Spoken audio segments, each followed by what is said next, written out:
Hello ನನ್ನ ಕುಟುಂಬದವರೇ, ಹೇಗಿದ್ದೀರೆಲ್ಲರೂ? ಮನೆಯಲ್ಲಿ ಯಾವುದಾದ್ರೂ ಬರ್ಡೇ ಪಾರ್ಟಿ ಅಥವಾ ಏನಾದರೂ ಸಣ್ಣ ಫಂಕ್ಷನ್ ಇದೆ ಆದರೆ ಖಂಡಿತವಾಗ್ಲೂ ಈ ರೀತಿ ಮಟನ್ ಕರಿಯನ್ನು ನೀವು ಮಾಡ್ಬೋದು. ಎಲ್ಲರಿಗೂ ಕೂಡ ಇಷ್ಟ ಆಗುತ್ತೆ. ಮಟನ್ ಮಾತ್ರ ಅಲ್ಲ, ಚಿಕನ್ ಕೂಡ ನೀವು ಇದೇ ರೀತಿ ಮಾಡಿ. ಓಕೆ, ನಾನು ಇವಾಗ ಇಲ್ಲಿ ಮಟನ್ ಕರಿ ಮಾಡ್ತಾ ಇದ್ದೀನಿ. ಗ್ರೀನ್ ಮಸಾಲ ರೀತಿ ಫಂಕ್ಷನ್ಗೆಲ್ಲ ನೀವು ಮಾಡಿದರೆ ತುಂಬ ಚೆನ್ನಾಗಾಗುತ್ತೆ ಈ ರೀತಿ.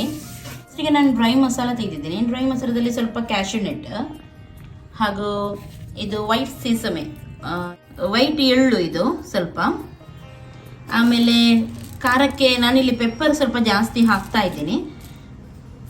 ಮತ್ತು ಗರಂ ಮಸಾಲ, ಇದು ಏಲಕ್ಕಿ, ಸ್ವಲ್ಪ ಬಡಿಶೇಪು, ಜಾವಿತ್ರಿ, ಸ್ವಲ್ಪ ಇಲ್ಲಿ ಮೆಂತೆ ಕಾಳು, ಆಮೇಲೆ ದಾಲ್ಚಿನ್ನಿ, ಇದು ಜೀರಿಗೆ ಒಂದು ಅರ್ಧ ಟೇಬಲ್ ಸ್ಪೂನ್ ಅಷ್ಟು ಉಂಟು. ಆಮೇಲೆ 3 ಚಕ್ರಫಲ ಉಂಟು ಇಲ್ಲಿ, ಮತ್ತು 1 ಟೇಬಲ್ ಸ್ಪೂನ್ ಅಷ್ಟು ಕೊತ್ತಂಬರಿ ಕಾಳು. ಇದನ್ನು ಇಷ್ಟು ಡ್ರೈ ಮಸಾಲ ಬೇಕು ಇದಕ್ಕೆ, ಮತ್ತೆ ಎಲ್ಲ ಹಸಿ ಮಸಾಲ ಹಾಕಲಿಕ್ಕೆ. ಹಾಗಾಗಿ ಡ್ರೈ ಮಸಾಲದಲ್ಲಿ ಇಷ್ಟನ್ನು ನಾನು ತೊಗೊಂಡಿದ್ದೀನಿ. ಇಲ್ಲಿ 4 kg ಮಟನ್ ತೊಗೊಂಡಿದ್ದೇವೆ. ಇದಕ್ಕೆ ಉಪ್ಪು ಹಾಗೂ ಅರಶಿನ ಹಾಕಿ ಕುಕ್ಕರಲ್ಲಿ ನಾನು ಬೇಯಿಸಲಿಕ್ಕೆ ಹಾಕ್ತೇನೆ. ಇಲ್ಲದ್ರೆ ತುಂಬ ಲೇಟ್ ಆಗುತ್ತೆ. ಹೀಗೇನು ಬೇಯಿಸ್ಬೋದು ನೀವು ಹೊರಗಡೆ, ಆದರೆ ಲೇಟ್ ಆಗುತ್ತಲ್ವ. ಹಾಗಾಗಿ ನಾನು ಕುಕ್ಕರಲ್ಲಿ ಬೇಗ ಆಗಲಿ ಅಂತ ಅದರಲ್ಲಿ ಬೇಯಿಸ್ತಾ ಇದ್ದೀನಿ. ಒಂದು 4 ಸಿಟಿ ತೆಗಿತೀನಿ. ಆಮೇಲೆ ಬೇಯದಿದೆ ಮತ್ತೆ 1-2 ತೆಗಿಬಹುದು. ಓಕೆ, ಉಪ್ಪು ಹಾಗೂ ಅರಶಿನ ಹಾಕಿ ಇಡೋಣ. ನೋಡಿ, ಇವತ್ತು ಮಟನ್ ಸಾರು ಮಾಡ್ತೇವೆ ನಾವು. ಇದು 1.5 kg ನೀರುಳ್ಳಿ, ಮತ್ತು ಇಷ್ಟು ಕೊತ್ತಂಬರಿ ಸೊಪ್ಪು. ನೋಡಿ, ಇಷ್ಟು ಉಂಟು ಕೊತ್ತಂಬರಿ ಸೊಪ್ಪು. ಆಮೇಲೆ ಒಂದು 150 ಗ್ರಾಮ್ಸ್ ಕಾಯಿಮೆಣಸು, ಇಷ್ಟು ಪುದೀನ, ಕಟ್ಟು ಪಾಲಕ. ಇದನ್ನು ಸ್ವಲ್ಪ ಬೇಯಿಸಿ ಮತ್ತೆ ಗ್ರೈಂಡ್ ಮಾಡೋದು. ನೋಡಿ, ಮೊದಲು ಫಸ್ಟಿಗೆ ನಾವು ನೀರುಳ್ಳಿಯನ್ನು ಗ್ರೈಂಡ್ ಮಾಡೋದು. ಗ್ರೈಂಡ್ ಮಾಡಿ ಇದನ್ನು ಸಪ್ರೇಟ್ ಇಡುವುದು. ಮತ್ತು ಹಾಗೆಯೇ ಒಂದೊಂದನ್ನು ಗ್ರೈಂಡ್ ಮಾಡಿ ಸಪ್ರೇಟ್ ಎಲ್ಲ ಇಡಲಿಕ್ಕೆ ಉಂಟು. ನೋಡಿ, ನೀರುಳ್ಳಿ ಗ್ರೈಂಡ್ ಆಯಿತು.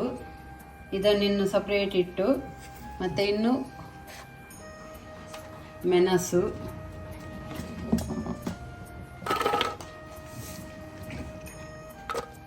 ಮತ್ತು ಕೊತ್ತಂಬರಿ ಸೊಪ್ಪು, ಮತ್ತು ಪುದೀನ,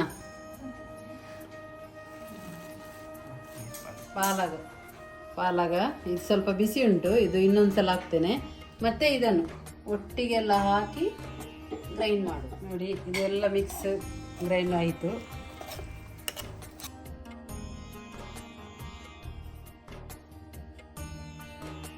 ಓಕೆ, ಇಲ್ಲಿ ನಾವು ಇವಾಗ ಫಸ್ಟ್ ಈ ಮಟನ್ ಕರಿ ಮಾಡ್ತಾ ಇದ್ದೀನಿ. ಮಸಾಲೆ ಎಲ್ಲ ಗ್ರೈಂಡ್ ಮಾಡಿ ಆಯಿತು. ಮಟನ್ ಕೂಡ ಬೆಂದು ರೆಡಿಯಾಗಿ ನಿಂತಿದೆ. ಈಗ ಕರಿ ಮಾಡೋದು ಮಾತ್ರ ಬಾಕಿ. ಹಾಗೆ ಫಸ್ಟಿಗೆ ಆಯಿಲ್ ಹಾಕೋಣ. ಯಾಕೆಂದರೆ ಗ್ರೀನ್ ಮಸಾಲ ಆದ್ದರಿಂದ ಗ್ರೀನ್ ಮಸಾಲ ಚೆನ್ನಾಗಿ ನಾವು ಫ್ರೈ ಮಾಡಬೇಕು. ಎಷ್ಟು ಚೆನ್ನಾಗಿ ಫ್ರೈ ಮಾಡ್ತೀರಾ ಅಷ್ಟು ಒಳ್ಳೆ ಟೇಸ್ಟ್ ಬರುತ್ತೆ. ಓಕೆ, ಫಸ್ಟಿಗೆ ನಾವಿಲ್ಲಿ ಆನಿಯನ್ ಪೇಸ್ಟ್ ಮಾಡಿದ್ದೀನಿ ನೋಡಿ, ಅದನ್ನು ಫ್ರೈ ಮಾಡ್ತಾ ಇದ್ದೀನಿ.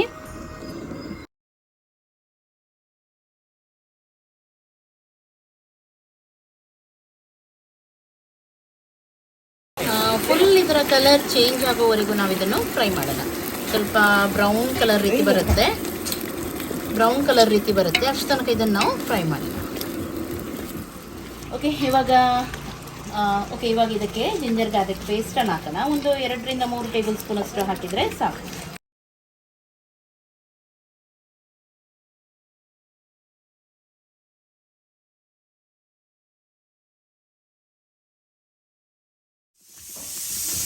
ಇವಾಗ ಇಲ್ಲಿ ನೋಡಿ, ಕಲರ್ ಕಂಪ್ಲೀಟ್ ಆಗಿ ಚೇಂಜ್ ಆಗಿದೆ. ಈ ರೀತಿ ಬರಬೇಕು.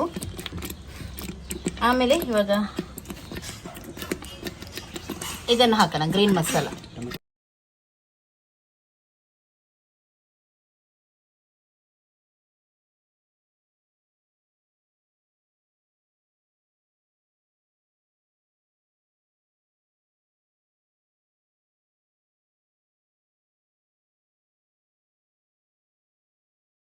ನೋಡಿ, ಗ್ರೀನ್ ಮಸಾಲ ಚೆನ್ನಾಗಿ ಫ್ರೈ ಆಗಿದೆ. ಆಯಿಲ್ ಎಲ್ಲ ಯಾವಾಗ ಸೈಡಲ್ಲಿ ಈ ರೀತಿ ಬಿಡುತ್ತೆ ನೋಡಿ, ಇದು ಫ್ರೈ ಆಗಿದೆ ಅಂತೇಳಿ ಅರ್ಥ. ಆಮೇಲೆ ನಾವು ಹಾಕೋಣ ಟೊಮೆಟೊ ಪ್ಯೂರಿ ಹಾಕಿದ ಮೇಲೆ ಚೆನ್ನಾಗಿ ಇದನ್ನು ಮತ್ತೊಮ್ಮೆ ನಾವು ಫ್ರೈ ಮಾಡಬೇಕು.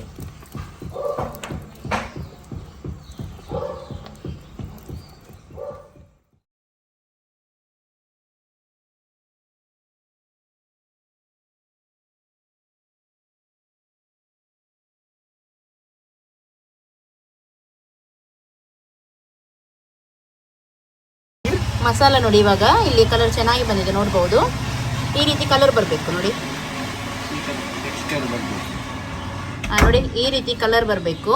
ಹಾಗೂ ಆಯಿಲ್ ಎಲ್ಲ ನೋಡ್ಬೋದು, ಇಲ್ಲಿ ಸೈಡಲ್ಲೆಲ್ಲ ಯಾವ ರೀತಿ ಬಿಟ್ಟಿದೆ ನೋಡಿ. ಇವಾಗ ಇದಕ್ಕೆ ಮಟನನ್ನು ಹಾಕೋಣ, ಬೇಯಿಸಿದ್ವಿ ಮಟನ್ ಹಾಕೋಣ. ಹಾಂ,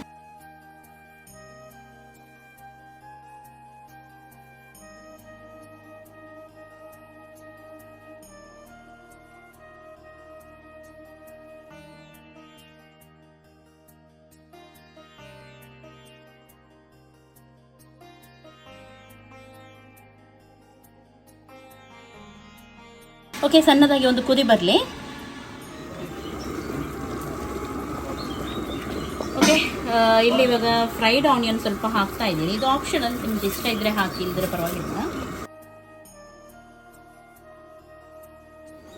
ಇಲ್ಲಿ ಕೊಕೊನಟ್ ಗ್ರೈಂಡ್ ಮಾಡಿ ನಾನು ಹಾಕ್ತಾ ಇದ್ದೀನಿ. ಒಂದು 3 ಕಪ್ಪಷ್ಟು ಕೊಕೊನಟ್ ಹಾಕಿದರೆ ಆಯಿತು.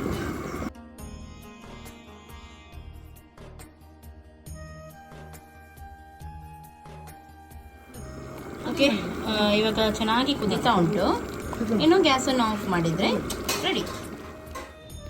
ಓಕೆ, ನೋಡಿದ್ರೆ ಲಾಸ್ಟಿಗೆ ನೀವು ಇದರ ಮೇಲೆ ಕೊತ್ತಂಬರಿ ಸೊಪ್ಪನ್ನು ಹಾಕಿ ಕೆಳಗಿಡ್ತೀರಿ ನೋಡಿ. ಆಮೇಲೆ ಕೊತ್ತಂಬರಿ ಸೊಪ್ಪನ್ನು ಹೆಚ್ಚಿ ಹಾಕಿಡಿ. ತುಂಬ ಚೆನ್ನಾಗಾಗುತ್ತೆ ಈ ರೀತಿ ನೀವು ಮಾಡಿದರೆ. ಇಡ್ಲಿ, ಆಪಂ, ಶಾವಿಗೆ, ರೈಸ್, ಇದರೊಂದಿಗೆಲ್ಲ ಗೀ ರೈಸ್ ಎಲ್ಲದಕ್ಕೂ ಇದು ಸೂಪರ್ ಆಗುತ್ತೆ. ಹಾಗೂ ತುಂಬ ಜನ ಬಂದರೆ ಇದು ಸ್ವಲ್ಪ ವರ್ತ್. ಇಲ್ದಿದ್ರೆ ನಿಮಗೆ ಖಾರ ಕಡಿದು ಅದೆಲ್ಲ ತುಂಬ ಕಷ್ಟ ಆಗೋದು. ಯಾಕೆಂದರೆ ಒಣಮೆಣಸೆಲ್ಲ ಕಡಿಯುವಾಗೆಲ್ಲ ಲೇಟ್ ಆಗುತ್ತಲ್ವ. ಆದರೆ ಈ ರೀತಿ ಗ್ರೀನ್ ಮಸಾಲ ಹಾಕಿದರೆ ನಿಮಗೆ ತುಂಬ ಈಸಿ ಆಗುತ್ತೆ. ಹಾಗೂ ಮಸಾಲ ಕೂಡ ಜಾಸ್ತಿ ಆಗುತ್ತೆ. ಹಾಗೂ ಉಳಿದ್ರೆ ಒಮ್ಮೆಲೆ ನೆಕ್ಸ್ಟ್ ಡೇ ಇಟ್ಟಷ್ಟು ಇದು ರುಚಿ ಜಾಸ್ತಿನೇ ಆಗುತ್ತೆ. ಹಾಗಾಗಿ ನೀವೆಲ್ಲರೂ ಟ್ರೈ ಮಾಡಿ ಇದನ್ನು. ನೆಕ್ಸ್ಟ್ ಇವತ್ತಿನ ಈ ರೆಸಿಪಿ ನಿಮಗೆ ಇಷ್ಟ ಆಗಿರ್ಬೋದು ಅಂತ ಎನ್ನಿಸ್ತೀನಿ. ಇಷ್ಟ ಆದರೆ ಪ್ಲೀಸ್ ಒಂದು ಲೈಕ್ ಮಾಡಿ, ನಿಮ್ಮ ಫ್ರೆಂಡ್ಸ್ ಜೊತೆ ಎಲ್ಲರ ಜೊತೆ ಶೇರ್ ಮಾಡಿ. ಓಕೆ, ಇದನ್ನು ಟ್ರೈ ಮಾಡಿ ಎಲ್ಲ ಫ್ಯಾಮಿಲಿ ಮೆಂಬರ್ಸ್ ಜೊತೆ ಊಟ ಮಾಡಿ ಯಾವ ರೀತಿ ಆಗಿತ್ತಂತ ಹೇಳಲು ಮಾತ್ರ ಮರಿಬೇಡಿ. ಇನ್ನು ನಾನು ನಾಳೆ ಸಿಗ್ತೀನಿ ಒಳ್ಳೆ ರೆಸಿಪಿಯೊಂದಿಗೆ. ಅಷ್ಟರವರೆಗೂ ನಿಮಗೆಲ್ಲರಿಗೂ ಟೇಕ್ ಕೇರ್. ಬಾಯ್ ಬಾಯ್.